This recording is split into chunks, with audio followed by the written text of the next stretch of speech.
Olá, meu nome é Lilian Calheiros, eu sou graduanda em Psicopedagogia pela Uninter. Estou aqui hoje para a apresentação do meu plano de estágio em Psicopedagogia Clínica. O tema do meu estágio é avaliação e intervenção nas dificuldades de aprendizagem. E eu tenho como intuito nesse vídeo apresentar para vocês o atendimento psicopedagógico, o passo a passo, abordando as técnicas de avaliação e intervenção durante o atendimento. Para iniciarmos o nosso vídeo, vamos começar apresentando o profissional psicopedagogo. O psicopedagogo é o profissional que atua com os processos de aprendizagem. Então, ele busca compreender as dificuldades e as limitações do sujeito aprendente, decifrando a origem dessas dificuldades, que podem ser social, física ou até mesmo emocional. O psicopedagogo ele atua em diversas áreas de atendimento, podendo atender de crianças a idosos, sempre voltado com a busca dessa dificuldade, né? Então, ele busca compreender sintomas ou características que não favoreçam essa aprendizagem. Vamos falar agora como se estrutura um atendimento psicopedagógico. Uma avaliação psicopedagógica, normalmente é realizada em 10 sessões, de 40 a 50 minutos cada sessão.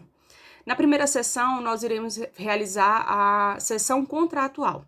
Nela, os pais vão trazer a queixa e junto com o psicopedagogo, eles vão planejar esse atendimento. Eles vão tomar conhecimento de como é feito o atendimento, o que eles esperam desse atendimento. O profissional vai indicar, vai informar para ele qual é o método de trabalho dele, em quantas sessões vão ser realizadas, o tempo de duração de cada sessão, quantas sessões vão ser realizadas durante a semana. Vão fazer também o fechamento dos valores a serem acertados.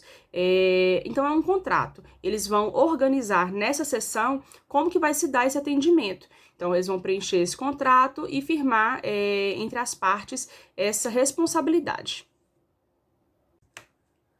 Na segunda sessão, realizaremos a entrevista operativa centrada na aprendizagem, a EOCA, utilizando a caixa lúdica.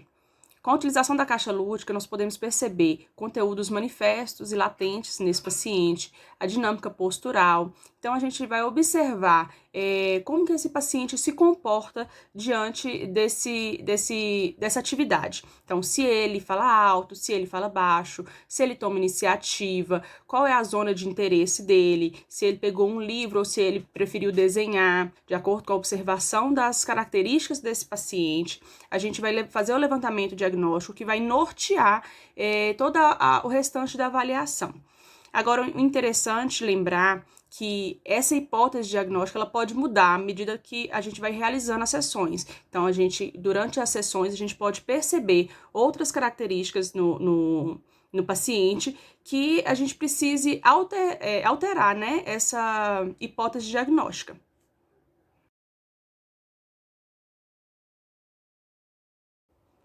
Mas o que é a caixa lúdica?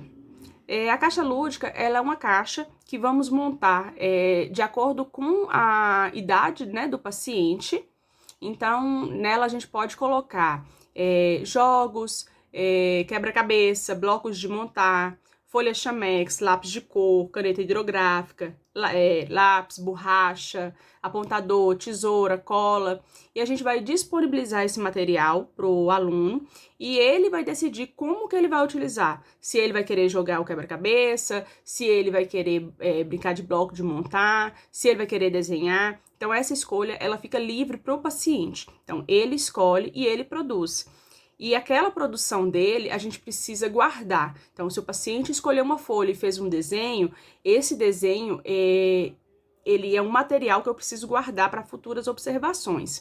Então, a caixa lúdica, ela é realizada dentro da EOCA, né? E a EOCA, ela precisa ser realizada em apenas uma sessão. Na terceira e quarta sessão, realizaremos as provas operatórias, ou podemos chamar também de provas piagetianas.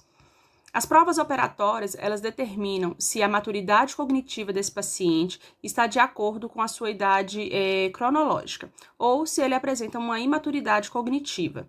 Para isso, realizaremos testes de conservação, seriação, classificação e pensamento formal. Com isso, podemos determinar se o paciente ele se encontra no operatório concreto ou não. Mas como são realizados esses testes? Então, a escolha da atividade leva em consideração a idade da criança, né? Então, eu não posso oferecer uma atividade que exija um nível operatório muito além do que aquela criança se encontra. Então, vamos lá. Eu tenho uma caixa de massinha e eu peço à criança para retirar 2 massinhas. Então, ela retira 2 massinhas e eu peço que ela faça 2 bolas com aquelas massinhas. Então, ela faz as 2 bolas. Aí eu pergunto se as bolas são iguais, se elas têm a mesma quantidade. Provavelmente ela vai me responder sim. Aí eu pergunto por quê, para poder entender o que ela percebe. Aí ela fala, porque eu amassei as 2 massinhas no mesmo momento. Então, quando eu tirei da caixa, elas 2 eram iguais. E aí eu vou e peço que ela faça com uma massinha, com uma bola, que ela faça uma salsicha. Então, ela vai lá e faz uma salsicha. E aí eu pergunto, e agora? Elas têm a mesma quantidade? Elas são iguais? E aí ela me responde, por exemplo, vamos colocar que ela me responda que não, que a bola tem mais do que a salsicha. Então eu pergunto, eu tento entender o porquê que ela pensa aquilo. Então, por que você acha que uma tem mais do que a outra? Porque a bola é mais larga do que a salsicha. Então, com essa avaliação, eu consigo decidir o nível que essa criança se encontra. Então, a gente tem 3 classificações, né? O nível 1, nível 2 e nível 3. O não conservante, que ela não consegue diferenciar, né? Não consegue conservar que aquelas 2 massinhas têm a mesma quantidade. No nível médio, o conservante intermediário, ela consegue entender uma parte. Então, até o momento que ela faz as 2 bolas, ela consegue entender que tem a mesma quantidade, porque ela tirou da embalagem a mesma quantidade. Então, ela fez as 2 bolas e ela percebeu que ali tem a mesma quantidade. Só que aí, quando eu peço ela para que ela faça em uma bola, ela faça uma salsicha, ela pode não conservar mais. Então, ela vai para o nível intermediário, né? Então, ela é intermediário quando eu peço que ela volte a bola para uma salsicha e ela não percebe que aquilo continuou a mesma quantidade. E o nível 3, que é o de conservação, que ela percebe que independente dessa mudança, ela vai continuar tendo a mesma quantidade. Mesmo que eu volte ela para a bola, ou que eu faça uma salsicha com ela continua tendo a mesma quantidade. Então, ela está no nível 3, que é o operatório concreto.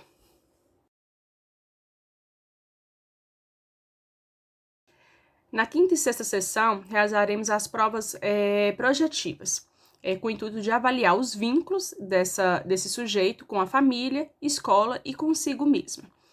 As provas projetivas, ela tem o intuito de representar o que o paciente não fala. Então, algum sentimento que ele tem dificuldade de expressar. Então, por essas provas, a gente vai conseguir ter essas informações que o paciente tem dificuldade de lidar. Por meio da produção desse paciente, nós podemos observar seus medos, angústias, o que te traz, né, felicidade, onde é seu porto seguro, onde ele se sente seguro. Então, tudo nessa produção vai nos dar informação muito importante para o nosso diagnóstico. Então, um exemplo, né, de prova projetiva. Eu peço que o aluno desenhe a família. Então, na prova eu peço, faça um desenho da sua família. E aí esse paciente, ele faz um desenho da família, um exemplo, um pai bem distante. Ele desenha a mãe, os irmãos próximos e o pai um pouco mais distante. Então, nesse desenho eu consigo perceber que a criança, ela sente falta do pai, ou ela percebe que esse pai, ele não é tão presente na sua vida. Então, por isso esse distanciamento. Outras coisas que também precisam ser observadas no desenho são os traços, se é muito forte ou se é muito fraco, a posição do desenho, onde ele costuma desenhar, se ele tem preferência em desenhar na parte superior da folha ou mais para baixo, do lado direito ou do lado esquerdo. As escolhas das cores também podem me dar muitas informações, né? Então, se o paciente escolhe mais cores fortes, vermelha, preta, ele pode demonstrar que tem problemas emocionais. Se ele apaga muito, demonstra falta de confiança, né? Falta de uma autoestima baixa, talvez. Então, assim, tudo que eu preciso observar, tudo que o paciente tem para me oferecer durante esse desenho, tá ali naquele desenho e eu preciso observar cada detalhe para poder chegar num diagnóstico mais preciso. Ao aplicar a prova projetiva, a gente deve estar consciente de que aquela representação, ela expressa uma realidade subjetiva, né? Então, aquilo é como o paciente percebe. Eu preciso avaliar, de acordo com outras informações que ele me traz, se aquilo faz sentido ou não. Então, e por que daquilo, né? Então, eu preciso estar atenta não só à representação daquele desenho, como a todas as outras informações que ele me deu durante esse atendimento, né? Durante toda a avaliação psicopedagógica.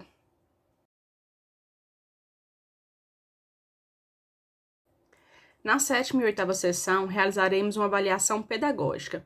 Então, nesse momento, a gente vai avaliar se o paciente ele apresenta alguma dificuldade na leitura, escrita, no raciocínio lógico, na consciência fonológica.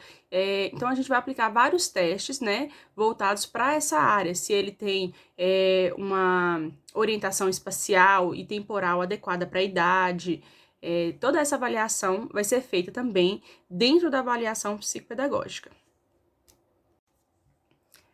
Com os testes pedagógicos, podemos avaliar também se o paciente ele apresenta algum transtorno de aprendizagem. O paciente ele pode ter uma dificuldade de aprendizagem, que é o tema do nosso estágio, ou um transtorno de aprendizagem, que é uma descalculia, uma dislexia. Então, com esses testes, eu vou poder perceber se ele apresenta alguma característica de algum desses transtornos e poder avaliar qual o tipo de transtorno que ele apresenta para poder traçar uma intervenção. Na nona sessão, realizaremos a anamnese. A anamnese ela pode ser realizada tanto no início da avaliação como mais para o final. Eu prefiro mais para o final porque eu consigo perceber o aluno sem muita interferência, né, dos pais. Então, quando o pai chega com a queixa, ele apresenta muita informação que pode levar a um outro diagnóstico. A gente começa a ver, né, o paciente pelos olhos dos pais. Então, eu deixo a anamnese para o final para que eu possa conhecer esse aluno sem interferência dos pais. Então, o que é a anamnese? A anamnese, eu vou preencher um formulário, né? Os pais vão preencher um formulário que vão informar todas as características dessa criança, como ela se comporta em família, no meio dos amigos, se ela tem muitos amigos ou se tem pouco, como que foi o parto dessa criança, se foi um parto normal ou se foi uma cesárea, se teve intercorrência durante essa cesariana ou durante esse parto, se ele foi um filho programado ou se não foi programado, como ele foi aceito pela família, se foi aceito, se não foi, se teve algum problema de relacionamento nessa questão, né, familiar, se os avós estavam esperando por esse neto há muito tempo, como que foi a história. Então, toda a história desse paciente vai ser relatada na anamnese. Então, eu vou conhecer esse paciente desde antes do seu nascimento, né, na sua gestação, até os dias de hoje. Então, eu preciso de todas as informações, se ele já passou por cirurgia, se ele já teve alguma doença, se ele tem alguma doença, se ele toma medicação.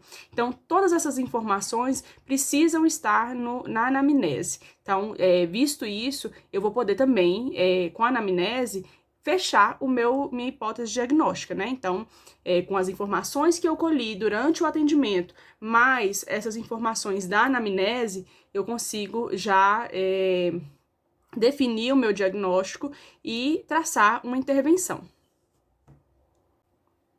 Na 10ª sessão, faremos a devolutiva. Essa sessão ela acontece com os pais e com o paciente e nela comunicamos o resultado das investigações feitas ao longo desse processo de avaliação. Então, durante todo esse processo, a gente observou o paciente, podendo identificar os seus pontos fortes, né, e as áreas que precisam ser trabalhadas. Então, a gente pode perceber dificuldades de atenção, de concentração, baixa autoestima, dificuldade de leitura e escrita, dificuldade com números. Então, todas essas observações que foram feitas, elas precisam estar presentes na devolutiva para que a gente possa traçar uma intervenção.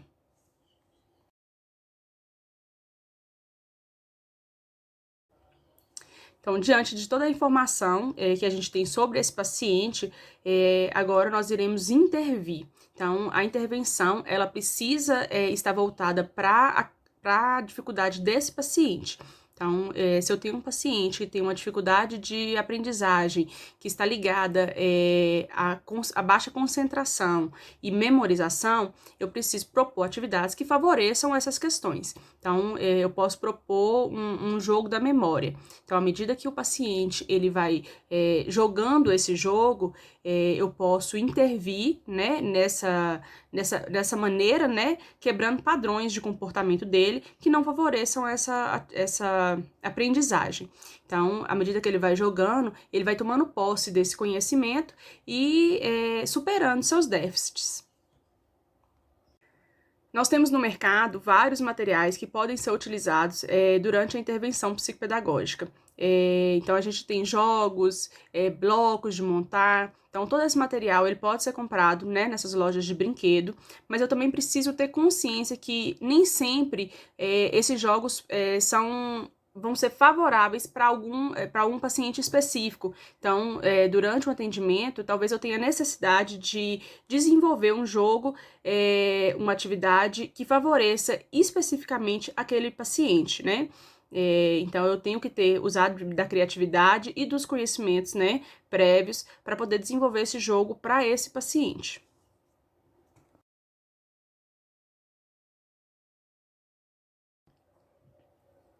Essa foi a apresentação do meu estágio. Espero que vocês tenham gostado e que tenha esclarecido sobre o atendimento psicopedagógico. Se tiver ficado alguma dúvida, vocês podem me mandar nos comentários. E, por favor, curtam e compartilhem. Obrigada.